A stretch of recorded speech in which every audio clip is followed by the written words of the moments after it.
Bhaskaran.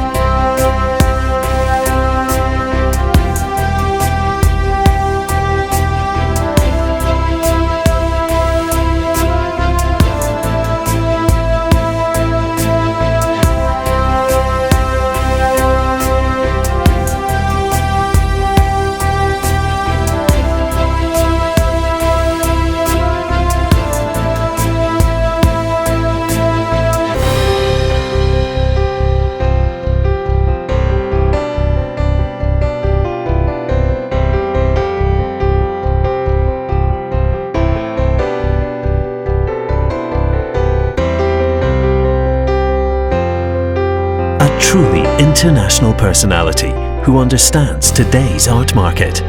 He never fails to impart his knowledge of marketable art to his students. He also makes a very good rebel, in the sense that he refuses to derive meanings from his works. He refuses to let his paintings preach to the viewer. Painter and printmaker R.B. Bhaskaran is one of the most experienced and talented artists in India.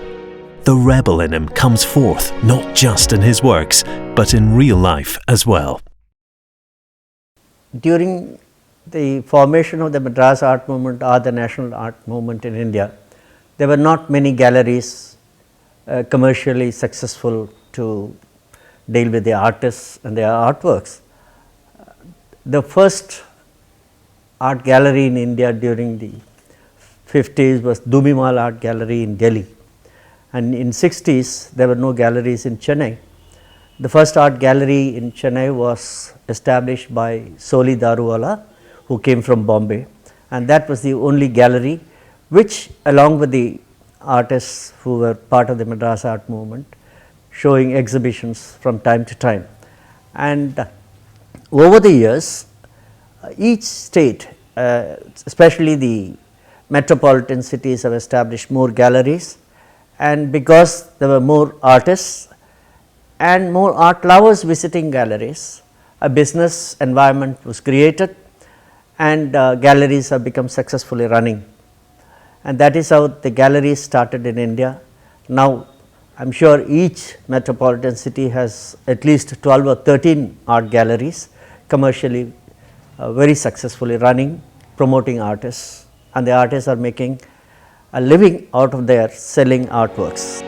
R.B. Bhaskaran is by far one of the most respected and talented artists to participate in the Madras art movement of the 1960s. The Madras art movement is part of the national art movement, and the national art movement is along with the freedom art movement of India, which began in West Bengal. Artists like Jamini Rai, Nandalal Bose, Rabindranath Tagore, Sailosh Mukherjee, and many artists of his time established the kind of movement there which spread out to other parts of the country.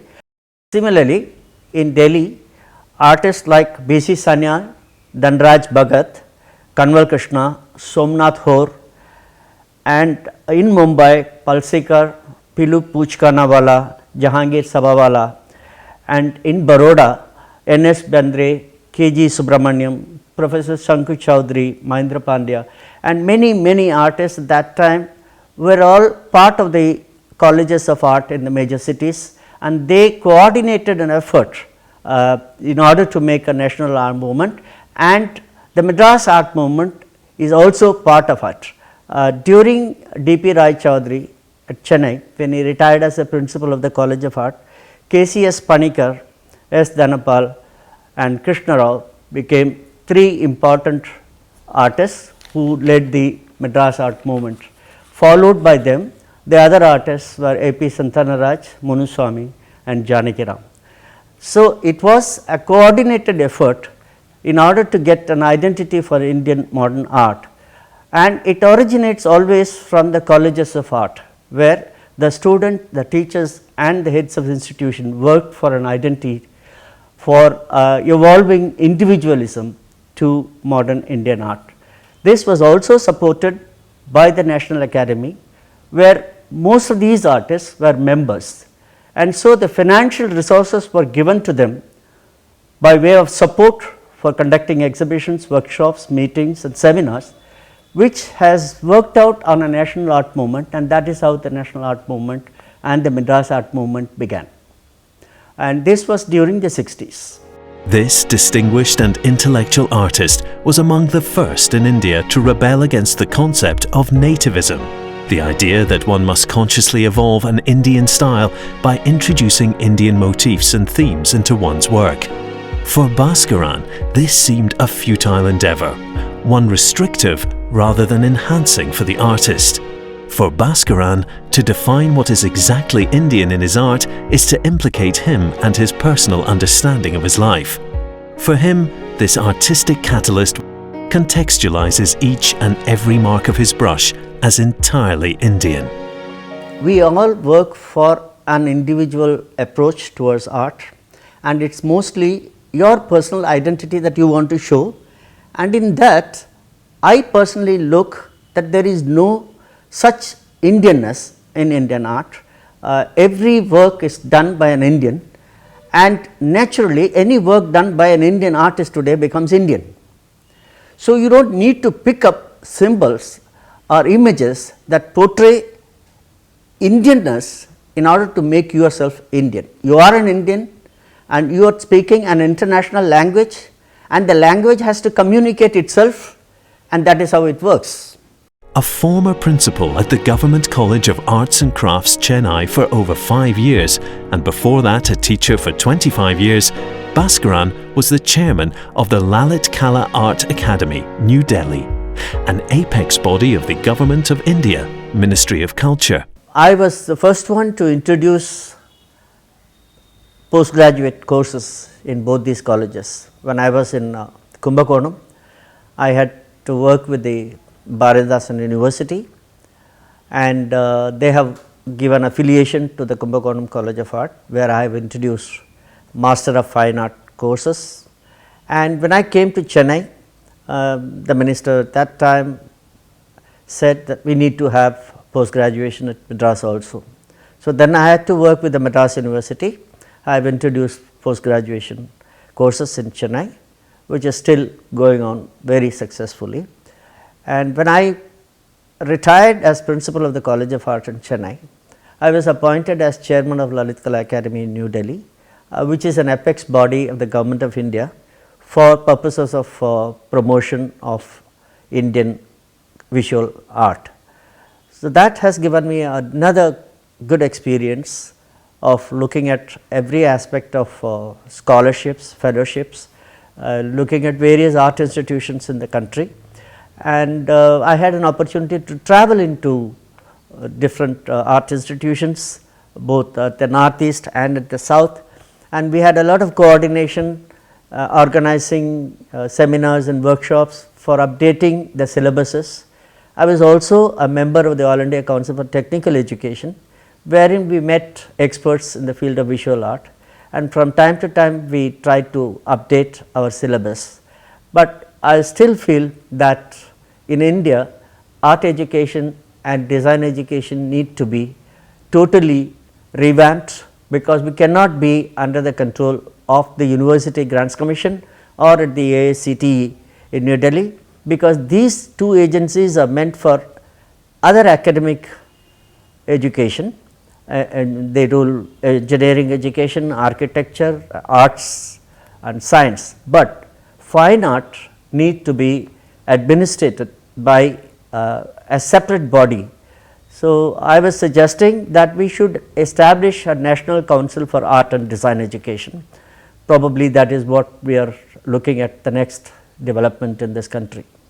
As I was teaching, I have come across during the last 50 years students who come into learning, and the graph for each student is their sketchbooks, and that is how I look at it. So, when I ask them when they come to show the works, I want to see your sketchbooks. So, by seeing their sketchbooks, I can pick up and choose certain idiom to tell them, now this is good, probably this is where you have to proceed further, and they exercise more and more, they bring it. And when they show me and when I talk to them, it is a kind of a tutorial, then they converse and then get more and more confidence to pursue the works. When they bring, and if 10 people see the work and say it is good, then the student gets a confidence that he is doing it, and that is how it grows as a student. When they go out and when they are on their own producing more works of art, the galleries take them up, and when he sells his first work and he keeps on selling, then he gets more and more confident because the society accepts him, he earns, the galleries make money, and that is how one becomes a successful artist. But the brewery is always the school of arts, where he goes into different teachers, takes a review, and apart from that, when he exhibits his work in exhibitions, the art critics review their works. So, it is an input and an output from the artist. You know, we have inherited the Gurukulam system earlier, where the Sishyas go to the teacher and learn it from their workplaces, but that has changed. Eventually, when the British rule came to India, the formal art education system has been introduced. We started learning in a classroom by keeping models, studying still life, doing outdoor paintings. Now, the entire syllabus is brought from South Kensington School of Art in UK. So, when I went to teach at the College of Art, the system was that your teacher will have to do his work or do a demonstration in front of the students, and art teaching is not like lecturing in other subjects. You have to impart training by doing. So, in every classroom when you go, the lecturers or the professor will do work in front of the students, and the students will have to look at it, and then they go back to work on their own works. So, this is a system that I saw in the 60s, but later the system has changed and the teachers have become only teachers to come in and go, and this phenomenon happens to be in almost all art institutions now. I am talking about 40 years ago, where the teachers, the sculptor like S. Dhanapal or D.P. Rai Chaudhary used to work the large sculptures right in front of the students, which gives an inspiration to the student to work again, and that is how art teaching goes. So, when I came to printmaking, I used to do my plates right in front of the students, and I go to the machine and pull out prints, so that they get the know-how of printmaking. And even when I started painting also, I have a studio inside the class and I paint, and the students look at it. In fact, the cat series is only comes from the classroom, that I saw the cat inside the classroom and I started sketching for 1 week and the students were watching it. After that, I started taking those sketches to a larger canvas, imparting and inculcating more and more new ideas to the image, and that becomes my own image of cat, and that is exactly what teaching means to me. Through his life cycle and evolution series, Bhaskaran established his individual terrain and marked a signpost that was a clarion call in opposing the proselytization of the nativist construct that was firmed up by the late 60s, with many of his peers following the path of sourcing tradition to define their identity within the pan-Indian milieu. For Bhaskaran, it was a bold move that paid rich dividends in communicating his expressions and aided his subjectivity. During 69 and 70, I was doing a series of lino cuts which talks about the evolution of life that happens in nature. You have a birth, a death, and eventually again a rebirth and a cycle. And this is the idea of my creation of life cycle series, which happens with a lot of nature. It happens in plants, it happens in the whole universe. This is one of the series of life cycle. Obviously, this the series of life cycle tells about the life and rebirth, and this is a painting which symbolizes. Now, this is an object which is supposed to be growing, and then eventually there is a death, and this is also birth and the death.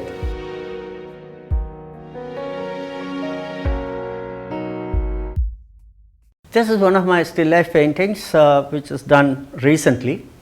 Still life as a subject is from the European early masters work. Still life is what you see as an object and you copy them and reproduce them as it is, and this is called still life. But over the years I thought that still life need not be that static, and then you do not have to be copying an object, but on the contrary you can create your own still life. So, I have made this still life and I make images from my imagination, and I create every object here from what I think and what is required on the canvas, and that is how I built. And this is one of the recent thing, and then I have also used a lot of textures. It is a mixed media where I have used a lot of graphite pencils and also acrylic and oil colors in this one. Most well known is Bhaskaran's signature work, the beloved Cat series. Starting as a sketch of a wandering cat in his studio, this interest soon developed into an obsession with the creature.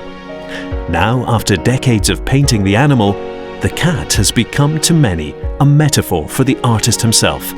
Astute, intelligent, charming and unafraid, particularly of boundaries and limitations.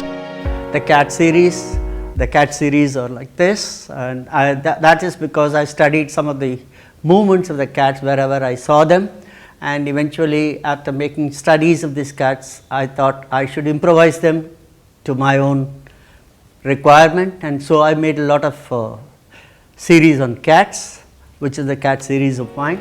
Bhaskaran's mixed media masterpiece Couple finds roots in his artistic fascination with the stodgy and often uncomfortable looking marriage portraits that are so prevalent in houses all over. These photographs to the artist appeared loaded with meanings and dramatic tensions, what the couple wants the photograph's audience to think of them versus what they think of each other.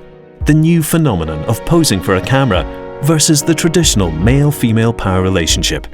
In Couple, Bhaskaran plays with the ambiguity of the visual equation of man and woman. This is the Couple series where I have seen photographs of wedding photos in houses and different places, different costumes and different countries also. So, I have taken that as a subject and I have improvised them in different format. I have done lino cuts, I have done silk screens and I have done paintings. And along with that I have added still life to it, and that still life is again a common factor that when you go to a studio to take a wedding photograph, there will be a flower vase at your back, and then they keep the decorate the space with a banner at the back which creates an ambience of a backdrop, and then the still life is also kept there. So, the man, woman and the still life is a photograph. So, this is one of the inspiration that I got. I painted a series of Couple, and along with that I have added my still life series also.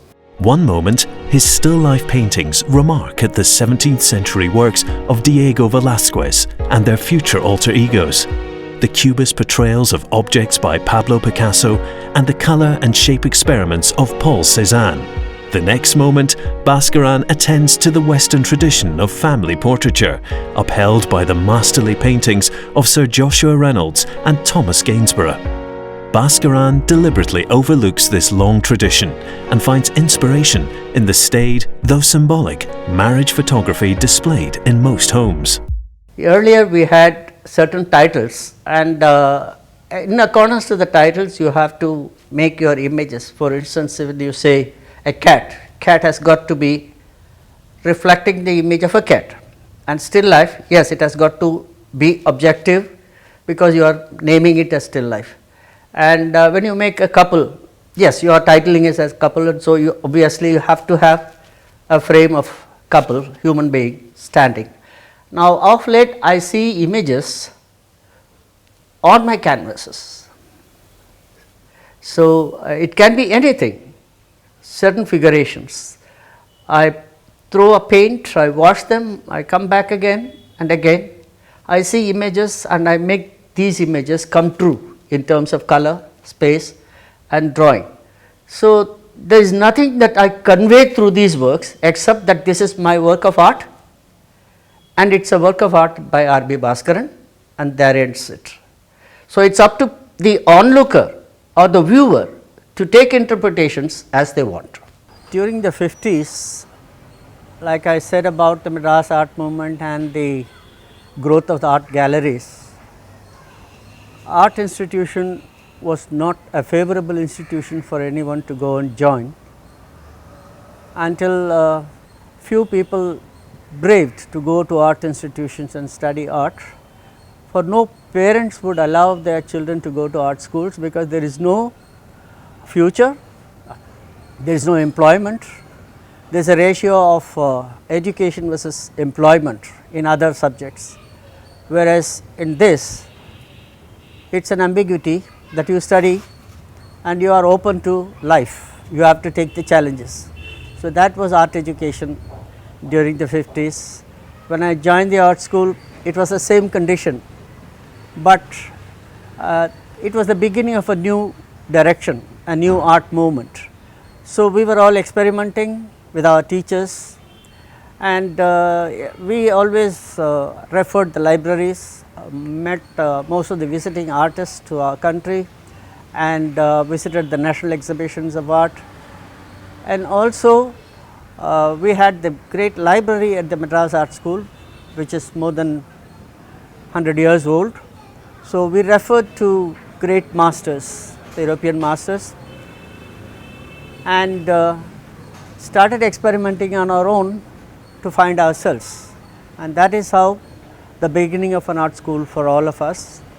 Similarly, the teachers who were there with us, Santanaraj Munuswamy, S. Dhanapal, K.C.S. Panikar, Srinivasulu, all of them were doing these experiments, and in the evenings we always had debate.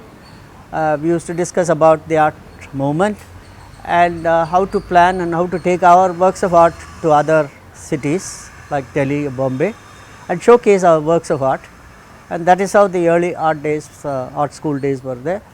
And later on there were few galleries which supported our efforts and started selling slowly, and that is how my journey of the art school came in. The film industry was also thriving in Chennai, and it was biggest industry at that time. So, in order to support promotional activities and business promotion for the film industry, my uncle, my mother's brother, had a studio in Chennai, and he was an ex-student of the Madras School of Art, a student of D.P. Rai Chaudhary. When he established a studio called Bharat Studio on Mount Road, I was a young boy going and looking at the banner paintings of huge portraits of film actors and the film scenes, which is to be hung at the front of a theatre.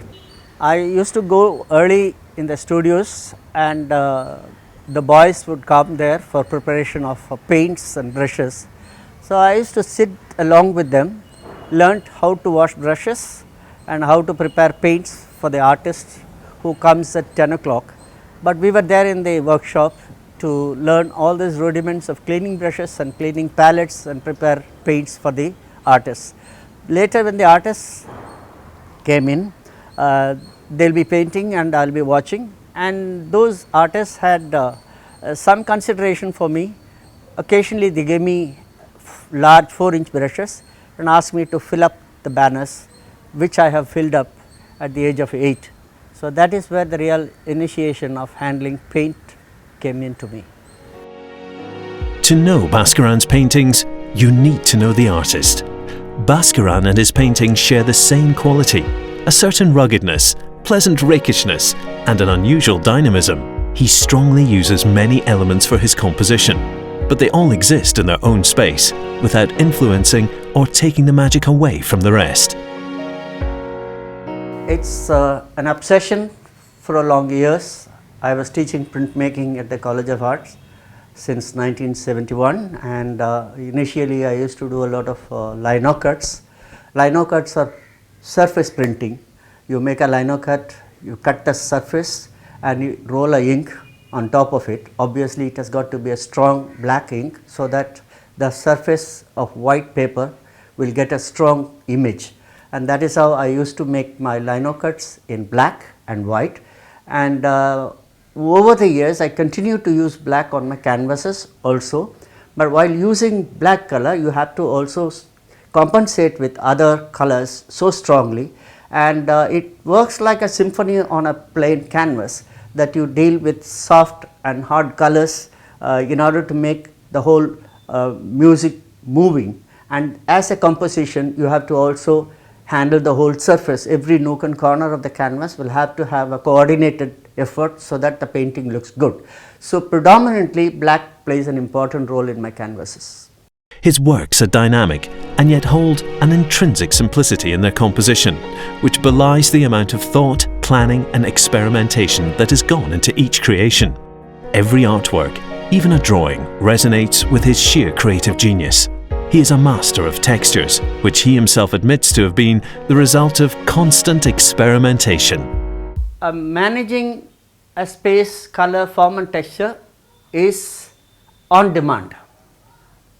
I create a texture sometimes. First of all, I create a texture on some form, and the form is in gold or black or whatever, a neutral tone which is filled up in the canvas, and I slowly build up by keeping colors and forms, and the canvas builds on its own.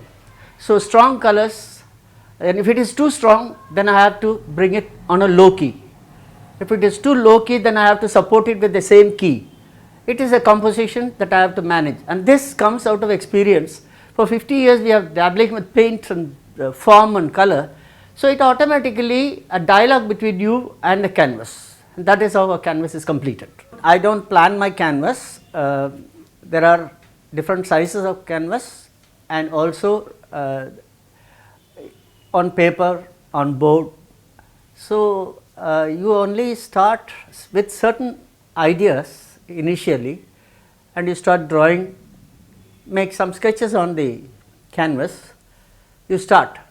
After a couple of days, when you come back, look at it and keep on looking at it, come and go, then after some time the canvas gives you a feeder, and the feeder is my source of inspiration to carry on the work further. And till the end, what the canvas demands in terms of color, or space, of texture, forms, it gives me a feeder and I fill it up, and that is how the building of a canvas comes. R.B. Bhaskaran's engagement with different subjects makes his contribution significant. The confidence is manifest in his oeuvre, where the authoritative forms, complex web of lines, gritty textures and enigmatic space have commanding presence, inviting the viewer to engage with them. If couples in his works are reticent and the cats with their mesmeric eyes and uptight postures hypnotize, then his vases and fishes in still life assume monumentality. His themes and subject matter have a wide gamut and range from evolution to life cycles, to cats, to marriage photos and the still life. As a thinking experimental artist, Bhaskaran moves on with his artistic language, foregrounding simplicity in terms of objects and space manipulation that lies at the heart of his works. During 1967, I had a scholarship to go to Israel, and I was in an institution called Inhoth near Tel Aviv. This was a scholarship offered by the International Plastic Association under the UNESCO. And during that training period, I was in the artist community working on lithograph. Basically, that was the first time I learnt stone lithography, then etchings and serigraphy. Then when I came back to India in 1972, Professor Paul Lindgren had conducted a major printmaking workshop in Delhi for all the printmakers in India. That was in Delhi, supported by the USIS those days, and for 2 months we were completely trained. So that the idea is, when you come back to your native states, you teach them at the College of Arts.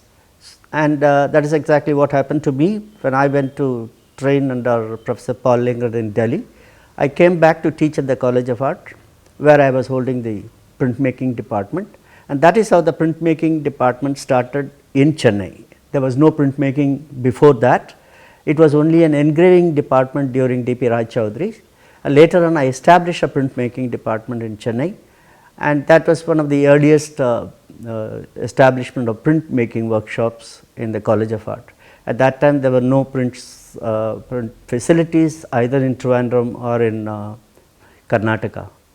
Of course, we had a workshop at the College of Art in Hyderabad. Otherwise, there was no much of exposure. Even today, with all that massive training which Professor Paul Lindgren did, printmaking as a process is not taken up seriously because it does not pay you enough remuneration when compared to a painting medium. So, even today printmaking is not taken very seriously by a large number of artists. Even in an international level, I am a jury for the Florence Biennale, and I go to see. For the last 10 years, I am seeing the number of printmaking and the prints in the exhibition has become redundant. So, it is almost gone. As an international jury at the Florence Biennale for over 10 years, there is no artist more deserving. In 2005, I was first invited to be part of the international jury at Florence Biennale, and there were other members from different countries. We had to see about 600 works from about different artists from different countries. Then the jury system works on by nominations. Each one of you will have to go around, look at the works of different categories: paintings, printmaking, digital art, sculpture, assemblage and installations, all different medias of artworks, and you have to choose your best 10 and nominate them in each category. Then the highest vote of the 15 jurors will get the awards in order of the lines, and according to the number of votes you get gold medal, silver medal, bronze and a plaque and international diplomas. So, over the last years, for the last 10 years, I see there is an increase of Indian participation, because we were also doing international art exhibition called the Indian Triennale. Unfortunately, for the last 10 years, we were not able to do it. With the result, our opportunity of inviting international artists to this country has become stopped, and then Indian artists are looking forward for other opportunities, and they go to different international art exhibitions, and Florence Biennale is one. And most of our Indian artists have also won gold medals, silver medals in different categories like video art, sculpture and painting. There is an increase of Indian participation in the Florence Biennale. The most articulate among his contemporaries, R.B. Bhaskaran, India's godfather of arts.